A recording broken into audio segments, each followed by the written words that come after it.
L'iniziativa è stata dell'amministrazione comunale, che ha voluto dedicare alla cantante di Siligo 2 giornate di celebrazioni, comprendenti la proiezione di film interpretati da Maria Carta, tra questi Il Gesù di Zeffirelli e Il Padrino di Frank Coppola, un incontro con i bambini delle scuole e una serata in cui Mario Birardi e Leonardo Sole hanno illustrato rispettivamente l'attività politica e quella artistica della grande cantante folk.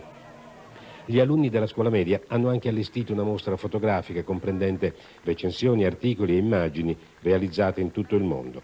Ma al di là delle celebrazioni, soprattutto per la grande dimostrazione d'affetto offerta dai silighesi, per Maria Carta è stata una giornata da non dimenticare. Sì, una giornata che mi porta indietro nel tempo e che mi dà una grande voglia di affrontare il tempo che deve venire.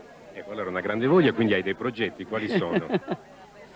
Ma i progetti comunque di andare avanti con la strada che ho percorso fino adesso. Infatti sto preparando un altro disco di canti gregoriani, appena uscito l'italiano, ritorno nel mio mondo che è la Sardegna.